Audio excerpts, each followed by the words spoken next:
शांति। आज 25 फरवरी 2023 बाबा की मुरली रिवाइज करेंगे। आज की मुरली में प्रश्न है, मीठे बच्चे, श्री श्री की श्रेष्ठ मत पर चलने से ही तुम नर से श्री नारायण बनेंगे, निश्चय में ही विजय है। बाबा ने कहा कि तुम अगर श्रीमत पर चलोगे तो तुम नर से नारायण बन जाओगे और निश्चय में ही विजय है। बाबा कहते हैं अगर तुम्हारा निश्चय पक्का होगा तो तुम्हारी विजय जरूर होगी। आज की मुरली में प्रश्न है, ईश्वर की डायरेक्ट रचना में कौन सी विशेषता अवश्य होनी चाहिए। तो बाबा ने बताया कि हम बाबा के जो बच्चे हैं, हम बाबा की डायरेक्ट रचना हैं। तो बाबा ने कहा जो कि ईश्वर की डायरेक्ट रचना है, एक तो उनमें ये विशेषता होनी चाहिए कि वे सदा हर्षित रहेंगे। दूसरा, उनके मुख से ज्ञान रतन निकलते रहेंगे।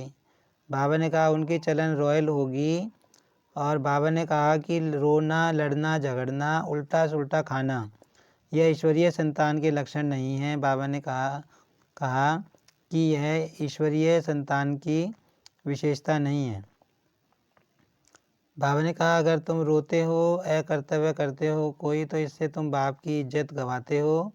इसीलिए बाबा ने कहा तुम्हें बहुत संभाल करनी है, सदा ईश्वरीय नशे में हर्षित मुख रहना है। फिर बाबा ने बताया कि भक्ति मार्ग में शिव का भी चित्र है, ब्रह्मा विष्णु शंकर का भी चित्र है, परंतु उन्होंने क्या पार्ट बजाया यह कोई जानता नहीं है। भले कोई भी मनुष्य कितना ही पढ़ा लिखा हो, कितने ही लेक्चर सुने हों, बाबा कहते हैं इस बात को वो जानते नहीं हैं, सब तुच्छ बुद्धि बन गए हैं। बाबा ने कहा कि मैं आकर सबको स्वच्छ बुद्धि बनाता हूँ। बाबा ने कहा अगर तुम मेरी श्रीमत पर चलोगे तो लक्ष्मी नारायण बन जाओगे, ये गारंटी है। बाबा ने कहा कि ऐसा और कोई नहीं हो सकता जो तुमसे ऐसे कहे कि तुम मेरी श्रीमत पर चलो तो लक्ष्मी नारायण बन जाओगे। आगे बाबा ने कहा कि मेरे ऊपर तुम निश्चय रखो तो तुम्हारी विजय अवश्य होगी और तुम विजय माला के दाने बन जाओगे। बाबा ने कहा जो अच्छी सेवा करते हैं इस यज्ञ में वो विजय माला के दाने बनते हैं। पहले वह रुद्र माला के दाने बनते हैं और फिर बाद में जाकर विष्णु की माला के दाने बनते हैं। फिर बाबा ने वही बात बताई कि तुम ईश्वर के बच्चे हो, इसलिए तुम्हें सदैव हर्षित रहना है, कभी रोना नहीं है। बाबा ने कहा कि अगर तुम भगवान का बनकर रोओगे, सतगुरु की निंदा कराओगे, तो बाबा ने कहा कि तुम्हें सतयुग में ऊंच पद नहीं मिलेगा, राजगद्दी नहीं मिलेगी। इसीलिए तुम्हें सदा हर्षित रहना है। और अगर तुम इस समय हर्षित रहोगे, खुश रहोगे, तो 21 जन्मों के लिए तुम हर्षित रहते रहोगे। बाबा ने कहा कि जो देवताएं हैं उनको भी भगवान नहीं मिलता, वो भी भगवान की डायरेक्ट रचना नहीं है। अगर वो रोएं तो भी कोई बात नहीं, लेकिन तुम तो भगवान के बच्चे हो, तुम्हें तो बिल्कुल भी रोना नहीं है, सदैव खुश रहना है, हर्षित मुख रहना है।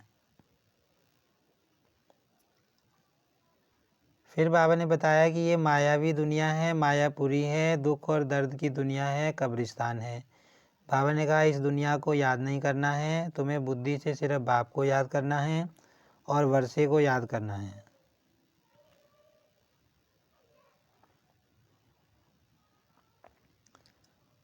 आगे बाबा ने बताया कि यहाँ पर लक्ष्मी का जब आह्वान करते हैं तो घर में साफ़ सफाई करते हैं दिवाली के समय पर।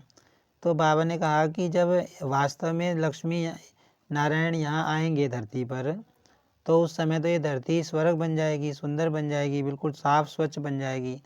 बाबा ने कहा वहाँ पर ये दूसरे खंड नहीं होंगे, वहाँ पर सिर्फ एक ही खंड होता है और वो भी प्रकृति बिल्कुल सुंदर, सब कुछ बिल्कुल सुंदर हो जाता है, फर्स्ट क्लास हो जाता है। वहाँ बिल्कुल साफ़ सफाई रहती है जब लक्ष्मी नारायण धरती पर पैर रखते हैं और देवताएं धरती पर आते हैं। बाबा ने कहा कि तुम्हें अपने आप से पूछना है कि हमने कोई भूल चूक तो नहीं की, किसी को दुख तो नहीं दिया, कोई डिससर्विस तो नहीं की। बाबा ने कहा कि अपना अगर कोई भूल चूक हुई है और बाबा ने कहा कुछ गलती हुई है तो वो बाबा को बतानी है। बाबा ने कहा कि अगर ऐसा नहीं सोचना कि बाबा को नहीं बताएंगे तो कौन देख रहा है। बाबा कहते तुम्हें सब बताना है, साफ दिल बनकर रहना है, सच्चे दिल से बाबा को सारी बात बतानी है। तो बाबा कहते हैं अगर तुम सच्चे बनकर रहोगे तभी बाप के प्रिय बनोगे। आज की मुरली में धारणा के लिए सार है, मीठे बाबा और मीठे सुख धाम को याद करना है, इस मायापुरी को बुद्धि से भूल जाना है। बाबा ने कहा कि एक तो मीठे बाबा को याद करना है और सुख धाम को याद करना है। और ये जो मायापुरी है, दुख दर्द वाली दुनिया है, इसको बाबा ने कहा बुद्धि से भूलते जाना है। बाबा ने कहा कि सेवा में कभी भी थकना नहीं है और विजय माला के दाना बनने के लिए तुम्हें अथक सेवाधारी बनना है, सेवा में कभी थकना नहीं है बाबा कहते। और दूसरा बाबा ने कहा तुम्हें शिव बाबा से सच्चा रहना है, कोई भूल चूक नहीं करनी है और किसी को दुख नहीं देना है। आज की मुरली में वरदान है, एक के पाठ द्वारा निराकार आकार को साकार में अनुभव करने वाले वरदानी मूर्त भव।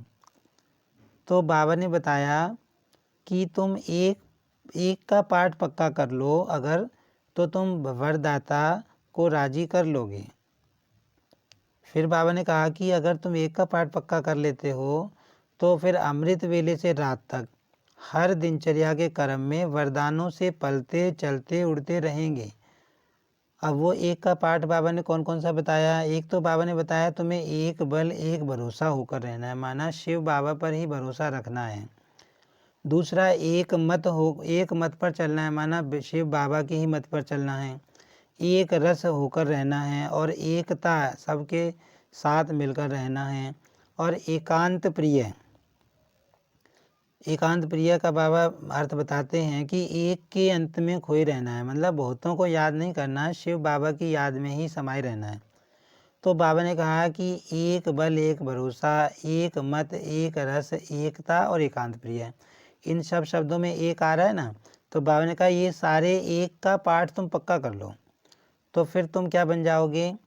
बाबा कहते कि तुम्हें फिर कोई मुश्किल अनुभव नहीं होगी पुरुषार्थ में, तुम्हारा पुरुषार्थ बिल्कुल सहज हो जाएगा और तुम्हें विशेष वरदान मिल जाएगा।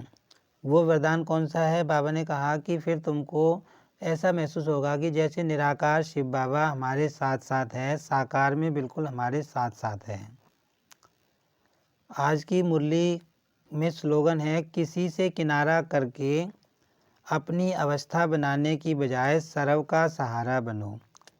बाबा ने कहा किसी से किनारा नहीं करना है बल्कि सबका सहारा बनना है। ओम शांति।